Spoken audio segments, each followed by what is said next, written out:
Alright guys, welcome back to the channel, and today we're going to be exploring Liberty Shred Light and this gigantic gearbox, which I still don't have a good name for yet.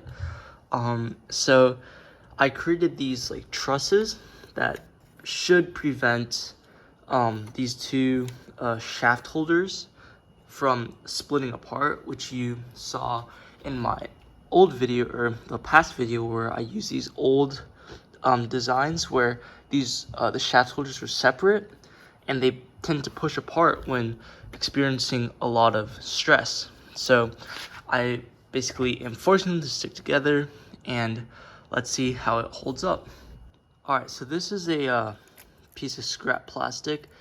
I've already shredded it at one pass, but it looks like it might need some work to break it down into smaller pieces. So let's give it a shot.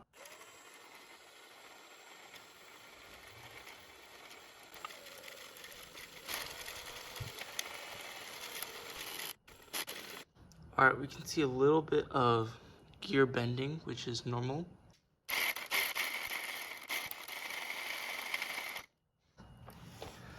And that was sort of a success. We managed to break it into sort of smaller pieces. The blades are becoming pretty dull, so it might have a harder time ripping plastic apart. Otherwise, well, it survived, and let's just keep testing it and throwing things at it to see when it fails. Alright, let's do another pass of the same exact scrap to see how small we can get it.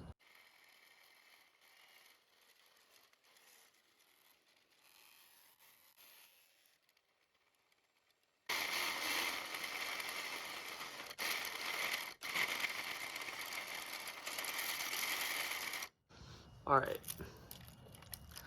See, definitely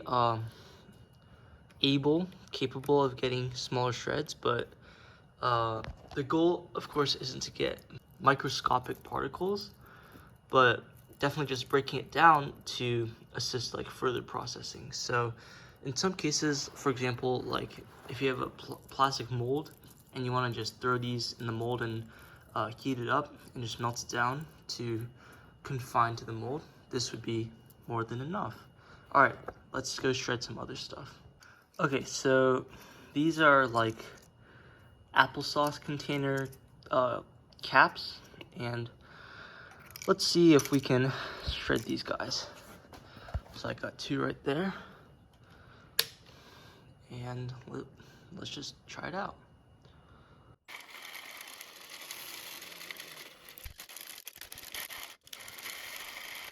And I don't know if you can tell, but that is probably one of the most catastrophic failures that we've ever seen on this YouTube channel. It's hard to see. I already know what it is, but let me undo this bearing mount right here to show you how how bad this failure is. And this is not necessarily a design failure, rather a print setting failure due to it being too weak. But check this out. Crack this bearing off, and you can see that the gear was experiencing so much torque that the coupling absolutely just broke off, which is pretty big failure. It can still run, yes, that is true. Let me show you.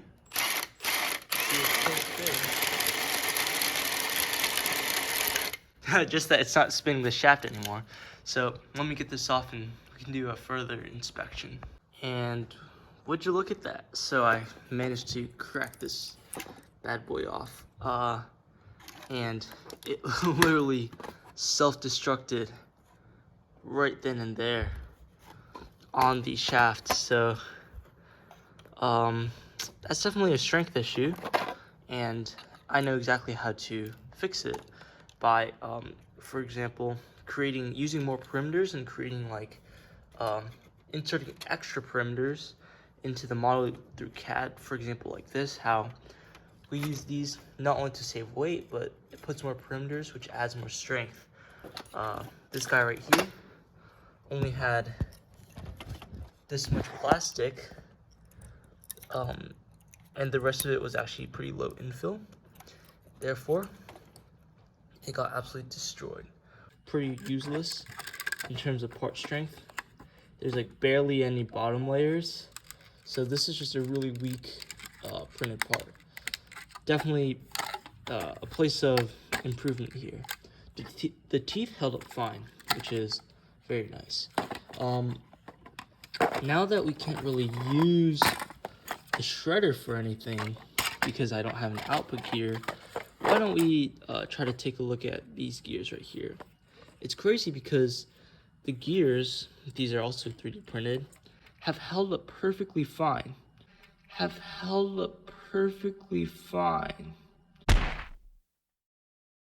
Although they are experiencing some wear and tear, and this could be mitigated using some grease, which, just so you know, I have been using zero grease nor lubricant oil in this entire process, because I know I'm like in the prototyping phase, and I also do want to recycle these prototypes, so grease and oil might hinder that process. So I'm refraining from using that. So once I have sort of like a final design, the grease and oil will definitely help this entire process out. But why don't we improve on the output gear now? All right, catch you guys in a bit. These are 3D printed shaft colors, and this should improve the old design, improve from the old design, and hopefully grip the 8mm shaft better. Alright, so we're back at our gearbox. So we will be replacing this shaft color. You can see how poorly it printed. The new design is a lot better. It makes these little walls thicker. And also, I reprinted this big output gear, and with a lot stronger settings. These little holes, it's hard to see, but you can try to see there's like little holes right there to increase the number of perimeters. Anyways, let's get these shaft collars installed, and I'll see you in a bit. Alright, so we got the new 8mm shaft collars on, and now I can't push or pull this shaft anymore. So this should definitely help with alignment and the spinning of the gears. And this is the old one, and they were not doing too hot to begin with. So why don't we go ahead and start running the shredder and seeing if it works or not. So I did off camera end up being able to shred one of these applesauce container lids, and it is able to break it and I guess crush it up, but the shredder really does struggle with breaking this piece into a lot of smaller pieces, which is in theory the goal. But let's just run the already smashed up part through one more time. Here it is. You can see it's just a bunch of plastic. Now it's just getting clumped together. Doesn't seem to want to like break apart. There's a lot of reasons for that. The spacing of my blades and the washers could probably be reduced even more, and also just the general tolerance of things could be improved. But essentially, if also depends on the orientation of which you shred. If you shred it like more horizontally, it should be a better chance of like splitting apart, like this guy that fell off. But if you shred it vertically, all it's going to do is just create these little like holes in the part, which doesn't separate into pieces. So let's run it back one more time. And real quick, I just wanted to point out, I'm running this driver, this is an impact driver, not a drill, at a pretty high speed, and the gearbox is holding up pretty well. So I'd say that's quite the success.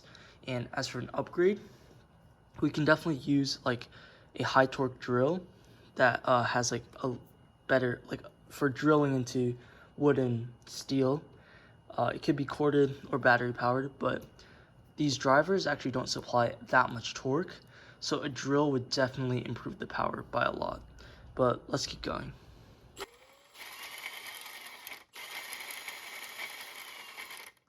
And there it is, it's trying to shred vertically.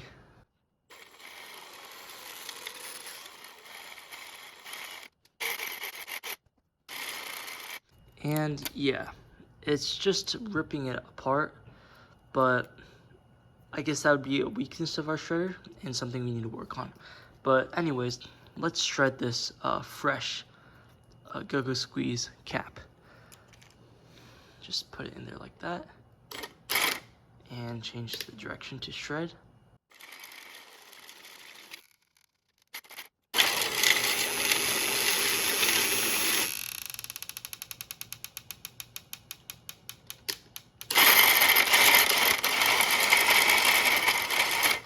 You can hear that the plastic is definitely creeping, and that's just due to like some of the cost-saving measures of this design.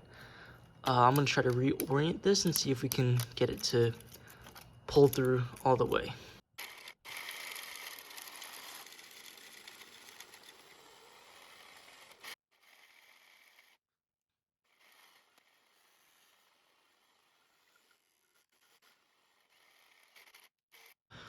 So we've hit a point where the shredders, especially with rather flexible plastic like these like bottle caps or container caps or lids, they're really flexible and the shredder ends up just chewing up the object instead of like breaking it into a ton of parts.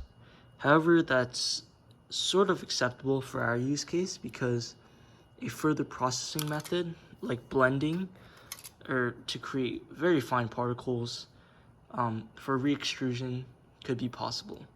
So let's just start throwing more and more things at it. This video is sponsored by PCBWay. Whether you need high quality PCBs, CNC machining, 3D printing, or injection molding, PCBWay has got you covered. Their fast turnaround and great pricing make them my go-to for prototyping and custom parts. Check them out at PCBWay.com, link in the description.